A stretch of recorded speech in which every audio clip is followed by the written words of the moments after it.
It looked like somebody was bent over and had their head in the window of the deer blind. It either heard me or smelt me, and he pulled his head out of the tent and stood straight up, and that shocked me.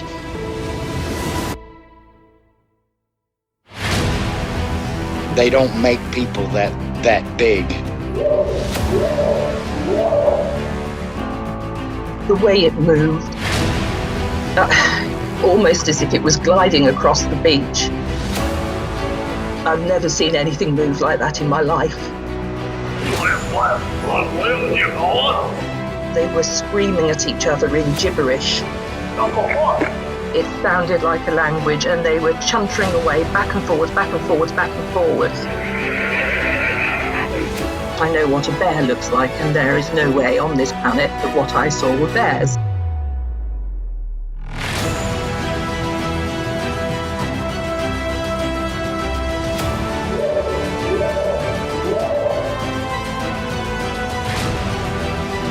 What are you reporting?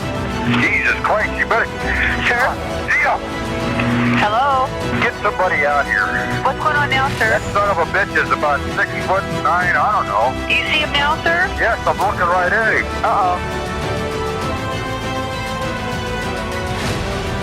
Hey, this is Dan from Cuba, New York, and you're listening to the best podcast in all the land, Sasquatch Chronicles.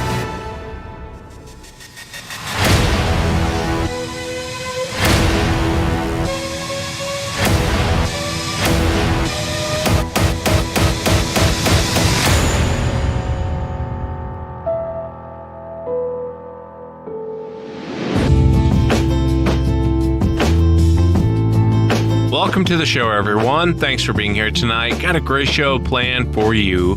We're going to be chatting with John tonight. And John comes to us from Kentucky. He's a nurse, and he actually got COVID about 2 years ago and decided to go stay out at his cabin by himself to kind of quarantine, and had a run-in with one of these creatures. So John will be going into that tonight. If you've had an encounter and you'd like to be on the show, shoot me an email. My email address is wes@sasquatchchronicles.com, and if you get a chance, check out sasquatchchronicles.com. You can become a member and get additional shows. Let's jump into it tonight. I want to welcome John to the show. John, thanks for being here. Thanks, Wes. I really appreciate it. Glad to have an opportunity to talk to you. Yeah, John, and I know about 2 years ago, back in 2020, you had an encounter. If you would, just kind of start from the very beginning. What were you doing and what happened? Okay. Well, it was, as near as I can look back on the calendar, it was November 17th of 2020. I'm a nurse. I work at the hospital here in Owensboro, Kentucky. I worked the night before, so I was working on the COVID unit, and I also work another unit. And we have to swab twice a week to make sure that we don't bring anything back to my home unit because we have a lot of vulnerable patients. So I swab that morning before leaving work. I come home, I sleep, I get up and start getting ready for work, and my phone rings. It's the hospital. Guess what? You got COVID. You can't come into work. So then I started panicking a little bit because my father-in-law had been staying with us for a while, and he's very frail, and I thought, oh my God, I hope I haven't given him COVID. So I called my wife. They weren't in the house. So I called my wife, who was out with my father-in-law shopping, and I told her I have COVID. Well, I had formulated a plan. I thought, well, gosh, at that time you had to quarantine for 7 days. So I told her, well, we have a little cabin at Rough River Lake, which is about 58 miles from here.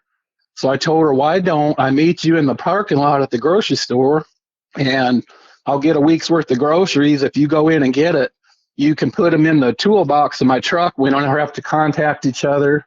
And then the next morning you can go and take your father, and both of you get swabbed to make sure that you don't have the COVID. So we did that. She brought my father-in-law home. She went to the grocery store and met me. So I got all my groceries. That worked out really well. So I head on up to the lake, and from there I go up Highway 54 East. It's roughly about 25 miles. So I get through there and I get to Fordsville. It's a small town, more like a burg. And I go left on Highway 60 North, highway. And I go north on 261. And most of these roads, they're like a 2-lane highway, so they're not, that time of year, that time of evening, they're not very busy. So I turn, and then I got the next 11 miles. It's really dark and woodsy, so I'm kind of daydreaming. Usually I'd have the radio on in the car, but I was kind of distraught, thinking, "Oh my God, I got COVID. I hope it doesn't get to my wife and father-in-law." I was really concerned about that because he could have got really sick. So it's kind of like the best I can compare it to is I have a concealed carry weapon here in Kentucky, and to get the license, you have to go through training, and they usually tell you there's a couple of different codes to keep your eyes out. When you're home, it's code white. You don't have to look, and you're in your home. You have your security system on. You don't have to really be aware of your surroundings. Well, whenever you're outside the house, you're supposed to be at code yellow, which you're always supposed to be looking around, and just if anything unusual, you're supposed to be looking for it. It's kind of like if you get in a car accident, the person that hits the motorcycle always says, "Oh, I didn't see him." Well, you didn't see a 400-pound motorcycle with a 200-pound guy because you were either texting or you weren't paying attention, or you T-boned somebody. "Oh, I didn't see the stoplight." So I was kind of, I'm kind of ashamed to admit it, but I was kind of in that I was not in a code yellow. I was more in a code white. I'm driving down the road, just kind of not really paying attention, daydreaming, thinking, just worried and whatnot. And then thinking, "Gosh, I hope I don't get sick." I started having a sore throat. So I get about 10 miles up, a mile away from where I need to turn on Highway 105 to go towards the lake. And I'm driving along, and all of a sudden, on the right side of the road, I see kind of a yellowish white eye shine. And I could tell right away it was a deer. So I start slowing up. I was going about 55. And I slow up, and I see it's a really big buck. Well, this buck, he comes towards me, and then he walks right out on the highway and stops. So if I was hunting, it'd be a perfect shot. I'm looking at his flank, but he's not looking at me. He's looking over to the other side of the road on the left. So as I'm getting closer, I'm thinking, this thing's not going to get out of the way. So I drive up there, get closer, I almost come to a stop. Well, at that point, I'm thinking, this deer isn't even looking at me for some reason. So I look over to the left, and on the left side of the road west, there's a row of trees with a ravine that follows along the road, and then it stops. And further on, there's a second ravine that was maybe 30 or 40 yards back. It also has trees, and it goes maybe 100 yards further than the first ravine. So it comes down, there's a big field, and there's a point at the end of that ravine. And right there, I see orange eye shine. These things were about, how like when your headlights, you get illumination over to the side, your headlights illuminate more than the road, and your headlights are going left and right. So it was just in the field of vision there. And I see this eye shine, and as near as I could tell, it was bright orange. They weren't glowing or anything, but they were picking up really nicely on my headlights. And I see that it's moving, and it was actually right at the end of the trees. It looked like whatever it was come out from behind the trees and was coming around the point, and it was like facing me, but it was only like 4 foot off the ground. So this deer, I'm getting closer. I'm not quite at a stop, but I'm almost there. So I look over there, and this thing's it's just 4 foot off the ground. Well, as I got closer, it illuminated it fairly well. I couldn't make out like facial identity, but this thing was moving like a spider. It scared the heck out of me. I'm like, what the heck am I looking at? What am I looking at? I can't really describe the movement other than it looks like a big old spider, but it had a big head. I couldn't make out mouth, lips. That I wasn't illuminating it that well, but I saw the eyes, and I would say the eyes were maybe like the size of a silver dollar and maybe 4 to 6 inches apart. It was pretty good, and I could make out the head on this body. And what was weird is I remember seeing the back of it was flat. The head was right on the end facing me, and you could see the top of the head better than the rest of the body. Well, then I look back over at this deer, and by then I'm almost to a stop because I'm just, 20, 30 yards from this deer. The deer never looks at me. He all of a sudden just bolts. And when I say bolt, you could tell that he was scared. And it wasn't because of me, because by then I'd almost come to a stop, and he never did look my way. Well, he starts off in the field on the left side of the road, and this thing that I was watching at the end of the trees that looked like a spider, it turns and it starts going towards this deer. It was moving fast. It wasn't bouncing. It was, I really can't explain other than it looked like a huge spider, but it was moving really fluid. And as this deer takes off, this thing, I don't know how many steps it went. It was on all fours. It went a little ways, and then it went up on 2 feet. And then I about dropped a biscuit. It scared the crap out of me. And I realized what I was looking at. I really felt at that time I could identify what it was. And the weird thing about it, though, and I know usually in the past, I've listened to your show before, and I've heard a lot of times it seemed like they go faster when it was on 4 feet. This was the opposite. He was moving really fluid on 4, but when he went up on 2, he was really fast, and there was no doubt in my mind. I didn't see it catch the deer because they got out of my headlight range, but when it was going, there was no doubt in my mind he was going to catch that buck. And when I started thinking about it, there was 2 things. Either this deer, and I'll tell you in a minute why I think this deer could have been tired. It didn't seem to move as fast as I've seen bucks move before, and there's a reason why I think that, and I'll tell you in a minute. The other thing it could be, this creature, if you're on all fours and catch up to it, it's going to be eye level probably with his horns. And I'm thinking if this thing attacked it, he could get his eye poked out with the horn. I think it went up on 2 feet so it could lunge forward and grab it and not get the horns on. That's what I was thinking. But the reason I think it could be the other option, that the deer might have been tired, at that point they were far enough away, so I thought I'm going to roll my window down and see if I can smell anything or hear anything. So I rolled my window down. By this time, I'm stopped on the highway. There's no cars. It was about 9 p.m. I rolled my window down. It wasn't long. I could hear on the right side of the road, I hear a big crash. And there's a woods that come right up to the road. On that side, I hear a big crash. And I'm thinking, holy crap, there's something out there in the woods. I didn't see anything, and I didn't wait around. So after I heard that crash, I started thinking that this is what I thought after I got out of there. Something in there, I believe, was pushing this deer out or had been chasing it. And they have this ambush set up where all that second row of trees, there was something waiting there that was going to get easy pickings when the deer come by. So either this deer had been getting chased for a while, or its adrenaline was running low and had been getting harassed and moved around by a different creature in the woods. And this other one was just laying there fresh to the daisy, waiting for it to come over there and grab it. But when I saw this thing chase after, there's no doubt in my mind he was going to catch that buck.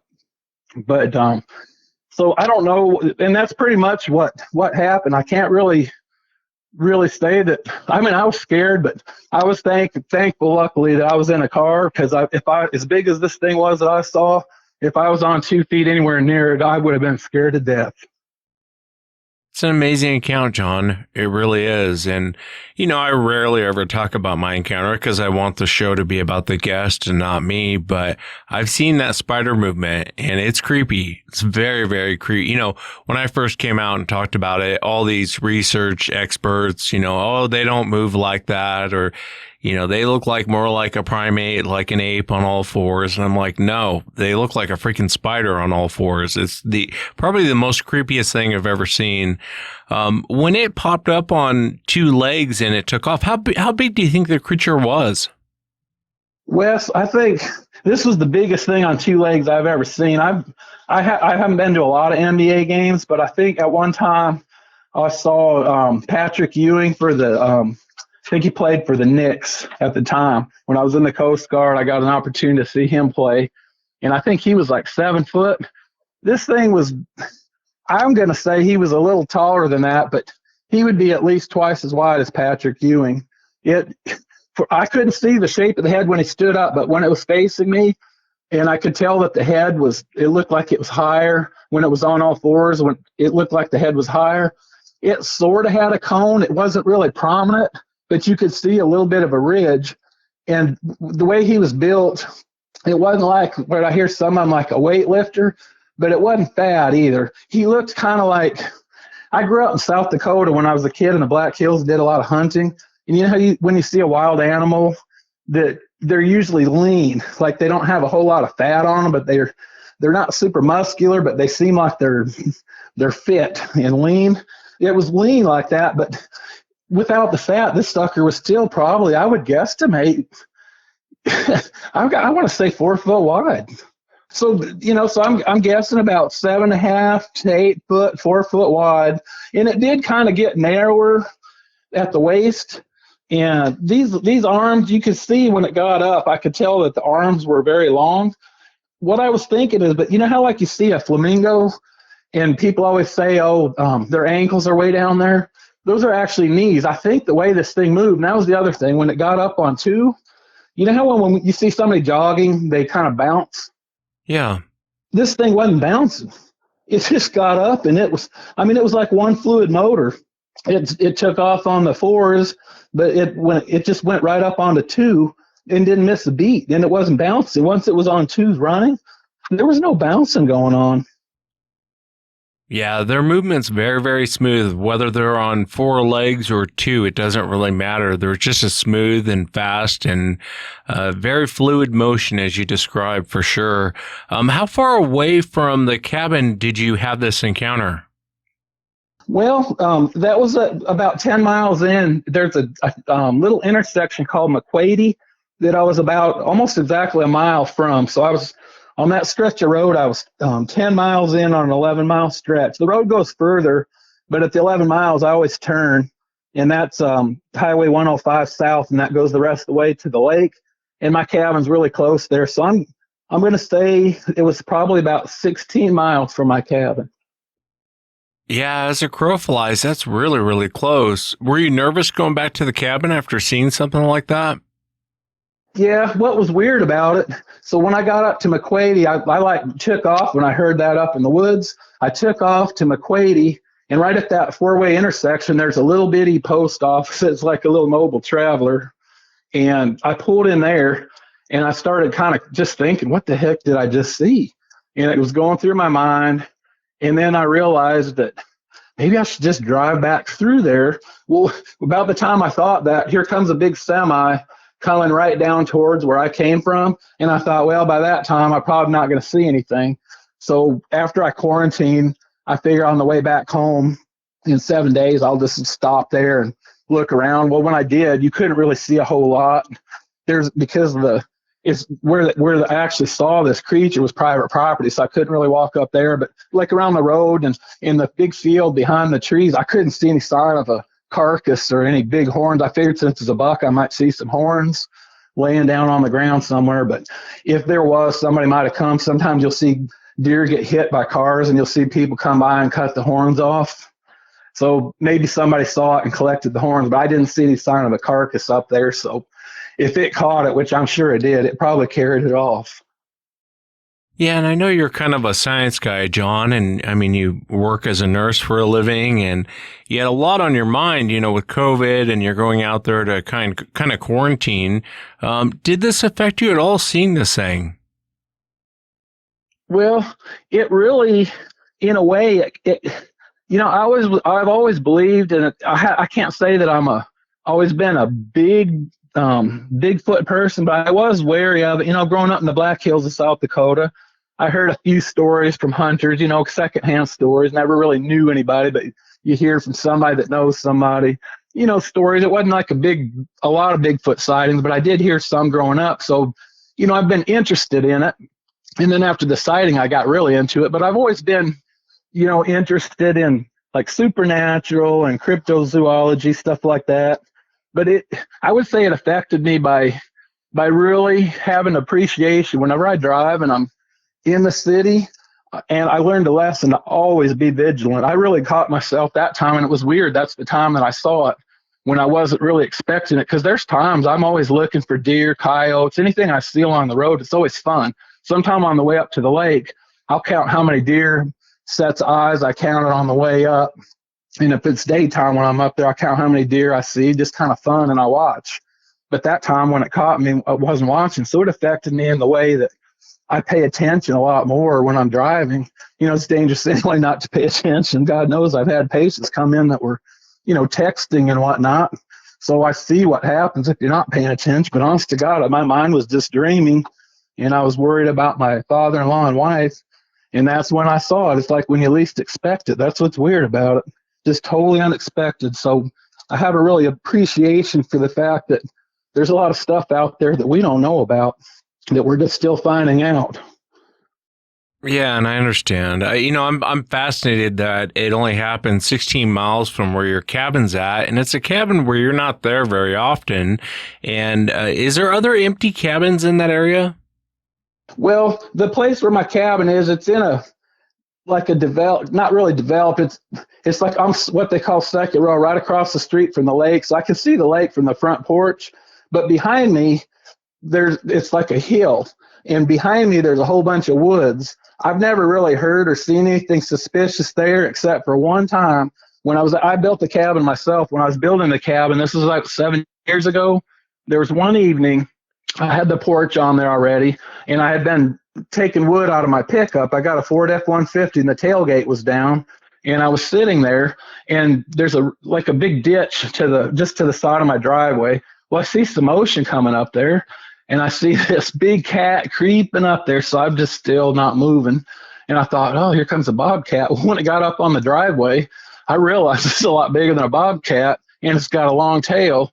And I knew exactly what I was looking at. I've seen them in the Black Hills of South Dakota growing up. I hadn't seen a mountain lion in years, but I knew right then it came under right by the back of the tailgate, and I measured him like his back was just about as high as the bottom of my tailgate, and he turned, and I kind of marked him on my wheel, and then I went out there and measured.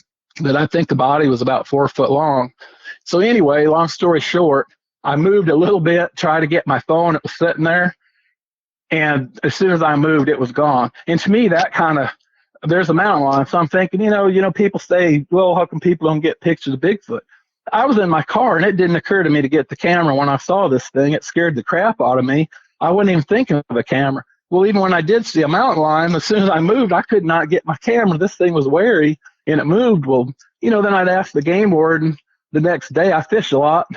When I seen this mountain lion, I was out fishing, and I saw this game warden, and I asked him, is there mountain lions around here? He goes, yeah, we're getting more sightings. And he believed me because they had just gotten a report in the same vicinity of a mountain lion. So I believe there's mountain lions up in that area by my cabin. And I think that there's certain times it seems like you hear about more Bigfoot sightings in that area, and they seem to be in the fall more. And my theory is we're not that far from the Ohio River in my town, Owensboro. I'm not that far from Spotsville. still hear, I'm sure you know the Spotsville monster. I still hear stories all the time locally from people I know that have, somebody's seen it not long ago on the Green River, right up by the lock and dam. They're building a new bridge, but the old bridge was the first time that was seen, I think, by a trooper in Henderson. But so like this Ohio River follows along the whole way. So I think that there's certain times these things migrate and they stay loosely within 20 or 30 miles of the Ohio River. That's just the theory of mine, but it seemed like you hear more activity in the fall. Yeah, you're right. Fall. I think a lot of that probably has to do with the food sources. Let me ask you, John, if you had the opportunity, would you want to see another one? I can honestly say, probably if I was on foot and saw this, I probably would be giving you a different answer right now. But because I know the pucker factor would be high. As big as this sucker was, I wouldn't want to be anywhere close. I'm just thankful that this thing was focused on this deer and wasn't focused too much on me. I think I just come through the middle of a hunt and just kind of happenstance that I was able to see this. But I would say I wouldn't mind seeing one if I was driving. I would love to see one in daylight if I was a safe enough distance that I could hit the gas and get away. But if I was close, and what scared me when I'd rolled my window down and this thing was over on the right, I could hear a branch break. I don't know if it's a warning or if it's something coming through the trees, but that was getting too close for comfort, even in the car. And I'm thinking, what if it got close? I'm in a Ford F-150 6-cylinder with a clutch. I'm thinking if something come out there, he could probably do something to me or smash the truck before I wouldn't really squeal too fast. I mean, it takes me about 5 minutes to get up to the speed limit. So I wouldn't want to see one that close, but if it was a safe distance and I could see it and maybe daytime would be better, then I wouldn't mind seeing one, but I wouldn't want to be any closer than what I was. To me, it's not as scary as some of the ones that I've heard on your show where people have had, in a hunting stand or something. It's not, to me, it's nowhere near that, but it's still scary. I'll tell you that. Oh, yeah. I mean, you're seeing something that really shouldn't exist, John. And so, when people say, oh, I wasn't scared at all, they're probably lying to you because they are scary to see. And you're seeing something, your brain does a whole reset when you see one. And I'll tell you that spider movement that they do, there's no primate that moves like that on this planet. It's a very odd, very strange movement. And think of a spider for the audience. That's how they move on all fours. I mean, it is creepy when they get into that position. I wanted to ask you, John, about this incident after your sister passed away. Before we get into that, what do you think Sasquatch is? And obviously no one knows and there's no wrong answer, but you got a pretty good look at them. I'm curious what you think. Well, I've heard you ask people that on your show, so I kind of dwelled on that for a little bit. And my thought is, if you look at our planet and all the creatures on the planet, you've got the animals and then you've got humans, which are, unique from the rest of the animals, even though we don't look at, but we are the most dangerous critters on the planet that we know of because we've been the dominant species and pretty much take over. And I'm thinking that these creatures, I think there's a third rail. I don't think it's all human. I don't think it's all animal. I think it's, near as I could think, is like if you went to another planet and found a life form, we'd refer to them to aliens, but what would you call them? What species? I think it's a species that we haven't come to grips with and been able to identify. But I also think these things are smarter than an animal. And I think that they're very smart around humans. I think they're smart enough to know that they could kill us and snap us like a twig. But they also know that if they do that very frequently, I think they're smart enough to know there's more people like us that will show up. If you snatch one, they know, I think their woods are going to be invaded and there's going to be a whole bunch of people out there with weapons. And I do think they know what guns are, which to them, I wouldn't want my home invaded by more and more. If I'm trying to get rid of something, I'd try to walk them out of the woods and scare them off. But I also think they're not smart enough to build fire and stuff like that. But I think that they have a language. And the reason I think that is I believe that they're capable of passing stories amongst them generation to generation. The reason they respect but fear humans to a degree, I think that they've seen what happened to Native Americans, how they used to rule the roost, and then white people started coming from Europe, and they saw what happened to them and how they got run out. So I think they have a healthy fear of humans, and when we see them, it's either by accident or we got into them where they're hunting and they're focused on the hunt, or if they have young close by and they're guarding and chasing us out. I think those are really the only 3 times that we encounter these things. The rest of the time, I think they're smart enough to stay hidden. Like in Kentucky, you got the Mammoth Cave. There's unexplored parts of that cave. There's farmers all the time that find entrances, and they'll come out from University of Kentucky or somewhere and say, this might be another entrance. They might all be interconnected somehow. There's so many cave systems in Kentucky, and a lot of them are hidden. A lot of farmers find openings on cave that they had the land for years and didn't even know it was there. They're not that easy to find on some of them. So I think Kentucky's a good place where they can move around very easily. I think they're smart, and I think that they probably migrate and get out of the cold and get out of the heat. So I don't know exactly what I would call it. I would say a third rail on the planet between not animal, not human, but a third species that's somewhere in between. Yeah, and I think that's a fair answer, John. When eyewitnesses come forward, the most common description is it looks somewhere between a gorilla and a man, but more man-like. But you know as well as I do that there's nothing man-like about that spider crawl you saw. Like you said, when it looked like a spider, it looked more beast, stalking, evil. When it was running, it did appear more than a man. Put it this way, if I saw it on all fours and it was close to me, I don't think I would, if I felt like in danger, I don't think I would have a problem raising a gun, shooting it. If it was standing on 2 legs at the same distance, looking at me, like even if like it might attack, I'd be a lot more reluctant to shoot it. And they don't, it moves fluid. It's just like, it's like you can't believe it. It's like, what the heck is this thing? You can see like the limbs moving, but I can't explain. It's like, it's almost like they're walking on their toes or something. Like, it makes me think of, remember the Flintstones, whenever the Fred Twinkletoes would go, it was like that. It was moving like Fred Twinkletoes bowling. He wasn't moving much of his leg. It's like he was floating or something. It was weird. But I tell you one thing, I'm 55 years old, so I've been around. I've been a nurse for years and years. At work, I I don't have a qualm at sharing with my coworkers. I won't tell patients to make them think my nurse is crazy, but I've had conversations with a lot of different employees and several doctors. And at one point, there was several of them there was a group of maybe 5 or 6. And this was during COVID when I was on the COVID unit and everybody has to gown up in the room. So at times everybody's exhausted and you're kind of hanging out in the nurses area. So we got on the story of somebody said, I heard you had a sighting of a Sasquatch. So I said, well, let me tell you. And everybody was listening. There was 2 doctors there. Well, you could tell a few people were kind of snickering and giggling. And one said, aren't you embarrassed to say this? I said, at my age, I don't care. I said, it won't hurt my feelings if you don't believe me. You're not going to make me lose any sleep tonight if you don't believe me, but I'm going to tell you what I saw.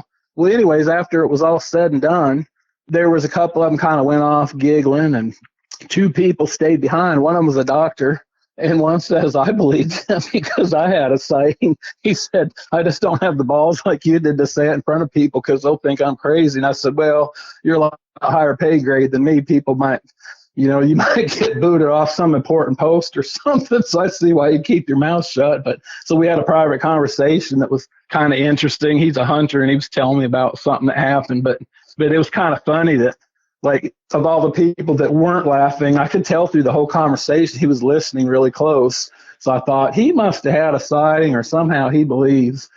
But it's just interesting, like, how people take it. But at my age, I don't really care. At work, I'll share it with people, and they can believe or not believe me. Yeah, well, I got to tell you, John, I've had a lot of nurses on the show. I've had a lot of doctors. I've had a lot of surgeons on the show. Not everyone says what they do for a living. Like, you said you were a nurse, but a lot of them don't. And there's a lot, cops, judges, people from all walks of life I've had on the show that have seen these creatures. And I think it's really cool that you had the courage to come forward. I wanted to ask you about this incident with your sister, and I'm curious. I'm fascinated by it. I know it's a tragic situation, but tell me about this weird incident that happened after your sister passed away. Okay. Well, I'll start off with, do you remember, I'm not sure how old you are, Wes, but do you remember when the Exxon Valdez oil spill happened up in Alaska? Oh, yeah. Okay. So at the time, I was in the U.S. Coast Guard. So you're not going to believe where I was stationed. Well, I was on a ship for a couple of years, but then I got transferred to the Pay and Finance Center of all places, Topeka, Kansas. So back then, people, even in Kansas, you'd say you're in the Coast Guard, where you stationed. Here in Topeka, they laugh at you. Oh, no. But we were in the federal building, and we were up on the top floor. And the reason we were there, and I'll tell you in the short and sweet of it, under that, in those years, they didn't have Homeland Security. We were under the Department of Transportation. Well, at the time, the Secretary of Transportation was Elizabeth Dole, where her husband was senator there. So anyway, long story short, next thing you know is our Pay and Finance Center got moved to Topeka, Kansas.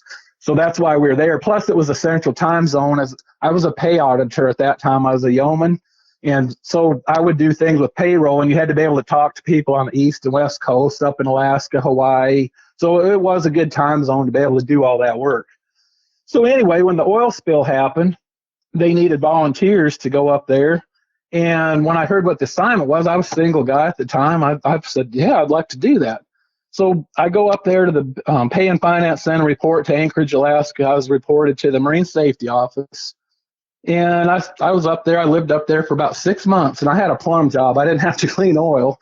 Since I was a pencil pusher, basically, my job was to find people through the Coast Guard with different skills and make the arrangements to get them up there and get them on these little seaplanes and send them to different places where they needed to work. So I was one of the people that coordinated all that. So anyways, I was staying at this motel, and about 6 months in, this was on July 11th, 1989. I'll never forget the day. I would usually come in the morning to the Marine Safety Office, and you would come in and you had a code on the door. Well, when I got there, the captain of the whole unit was standing there, and he said, John, I need you to come with me. And I thought, man, I'm trying to think what I did the day before. Did I do something that was wrong, or did I send somebody to the wrong place? So as we're walking down this hall, I saw his big old door of his office was open, and he told me that you need to come in here and talk to your father and take as long as you need. And he told me where he would be. He said, you just come find me when you're done and let me know if you need anything. So I knew something was wrong. So I get down there. You know, back then they were landlines. So I remember seeing the phone receiver laying on his desk. He said, sit at my desk. And he gives me a water bottle or a glass of water, and he goes out. And it was my dad. He told me, I had a sister. Her name was Sarah. She was 2 years younger than me. At the time, she was 20 and I was 22. And my father said, your sister has committed suicide. And he told me they found her and everything. So the reason I'm telling you that is because I told my dad, I said, Dad, before he could tell me what happened, I said, I know before I got to work, I knew something was wrong. And so he hadn't quite told me yet what happened. And he goes, well, how do you know something's wrong? I said, because last night at the hotel where I was staying, I was reading this book. Do you remember back in the 60s, the Haight-Ashbury? There was a book called The Haight-Ashbury, and it was the story of the hippies and the scene in the 60s. I was reading that book. It was about sometime after midnight my time in Alaska. I was reading this book, and I remember I had sweatpants on and a green, like a really lime green striped shirt. And I remember reading this book, and all of a sudden the book fell out of my hand. And next thing I know, I feel numb. And then I look, and the next thing I see, I'm seeing my body laying down on the bed. I'm like, I'm thinking in my mind, I thought it was a dream. What happened? And anyways, I was out of my body. I could see myself, and it was going around in circles. And I was focused on my shirt and face, like, what is going on? And I think it happened for maybe like 5 minutes. And then all of a sudden I came to, and I'm like back in my body, and I could feel something was wrong. I felt numb. So I told my dad, something's wrong. Well, anyways, so when I found out she died, a month later, when I found out what time it was the exact same time that happened to me. And they say a lot of times when something happens to a sibling that's really close, and we were very close, that the other one knows something's wrong. I think that somehow I ended up having some problems with the whole thing. And I talked to a minister back then that told me, he said, after talking to you, you feel like you keep mentioning you were scared that your sister laid in pain. What she did, she put a pistol to her heart and pulled the trigger. And I tell anybody that's listening, if you ever feel like suicidal, even a thought, talk to somebody. My sister never talked to anybody, not even me, and she could have. And it still to this day breaks my heart when I talk about it. But this minister, after talking to him, it really helped me out. He said, I feel like you have this out-of-body experience. It was a message from your sister and letting you know that she did not die in pain. She didn't lay there in pain. You probably were out of your body for the amount of time that she died, and she was numb, just like what you felt. And that really kind of put it together for me and made me feel a lot more whole about what happened. But Wes, I'm telling you, I was not passed out. I wasn't on drinking or drugs or anything. I had to be to work the next morning. And I know, like, I could see myself down on the bed. It was bizarre. And I could even see the way the book fell when I was out of my body. It was just bizarre. But I think it was just the message that somehow the good Lord let me feel in my mind that he knew what my biggest worry was, that she died there laying in pain and agony. And I think that she did not. But it was just, and I never knew what, really at that time, I'd never heard of astral projection or out-of-body experience. It was only like a couple of years later I started researching and started figuring out what that was called and everything. It was bizarre. But now you hear people, I've heard people at the hospital, have experience that almost died that come back and have had those kind of experiences. So there's definitely something to it. Yeah, my heart goes out to you, man. I even got a little choked up when you were talking about your sister. I was muted out, and what a tragic, tragic situation. And it breaks my heart, with people, they get in that situation and they feel like it's their only option. It's a very desperate, low situation to be in. And there's no doubt in my mind she's probably in paradise with God. In a way, I think maybe she was trying to tell you goodbye. Yeah, I feel like it was a way to let me know that she was at peace in some strange convoluted way, that she wasn't suffering. She must have been suffering greatly because she never talked to anybody. She was always like, even when she was in high school, the most pretty popular girl, and she had a great job when she was she was in Dallas, Texas at the time, but she had all kinds of friends and never showed any signs of depression. Well, a little anecdote. I've been a med surg nurse for like, I believe 23 years. And through the COVID and everything, a lot of people I know people took early retirement. They just get burned out. It's so stressing when you're working the different units, wrapping your face up with a N95 mask and a shield. And I wasn't working the COVID floor every time, but I was getting floated down there a lot. But I see the people that work there night in and night out. My God, God bless them, because I couldn't do it every single night. There's people that did, though, and I don't know how they did it, but some people left early or retired. But I really had thought recently a lot about my sister, and I ended up getting out of the med surg nursing and I just started learning how to be a psychiatric nurse, and where I can maybe start helping people that are actually looking for help. So I've only been a psychiatric nurse for about 5 months, and I'm really learning a lot. And I feel like maybe I've done a little good so far, but I feel like, God, if I could just touch somebody, and just the biggest message is to convince people, if you feel sad or depressed at all, talk to somebody. Yeah, I'm glad you said that, man. And for anyone out there who's, in that position or feeling really down, 988 on your phone, if you dial it, it's a suicide and crisis hotline. But even emotional distress, there's nothing wrong asking for help. And for the people out there in that state, you matter. You definitely matter. And, I've been reading the Bible a lot more, and I try not to turn this into a religious show, but, God we're all broken. All of us are broken. All of us have gone through, I think when you get to a certain point in life, we've all kind of suffered the same, whether it be death of loved ones or heartache or betrayal, or we're all broken on some level. And it's strange, man. I think God has a special place in his heart for broken people. I want to ask you, I had Nate on the show. This is back 875, the Kern River, and he talked about this near-death experience. And if you haven't had a chance to listen to it, it's pretty fascinating. I wanted to ask you, you being a nurse, have you ever had someone die and then come back and claim that they saw the other side or spoke with God?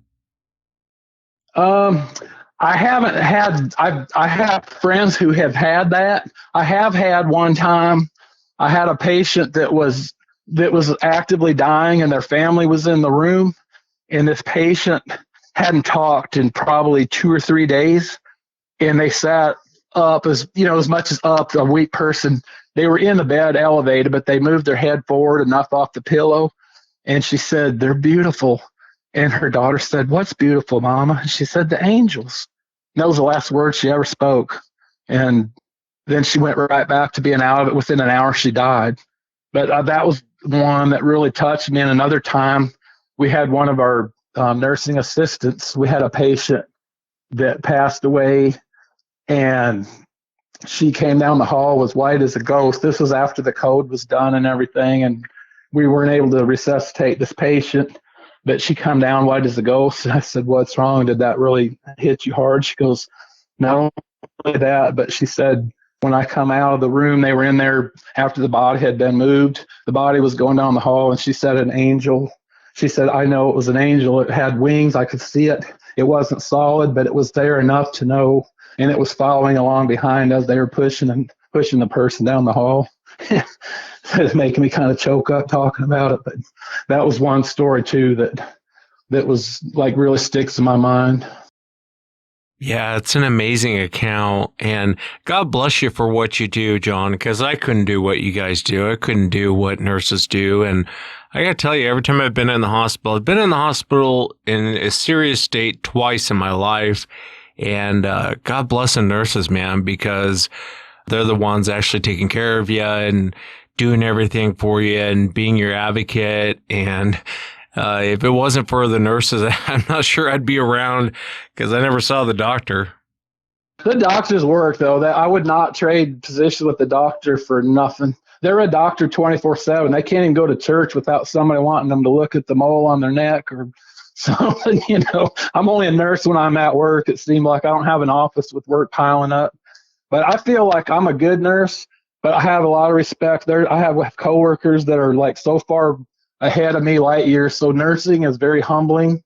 Whenever somebody thinks they know it all, they don't. You learn something every day, and every day you try to learn something to make your skills better. But there are people that are so far much ahead of me, and I feel like I'm a good nurse. But some of people that I work with, I'm in awe of.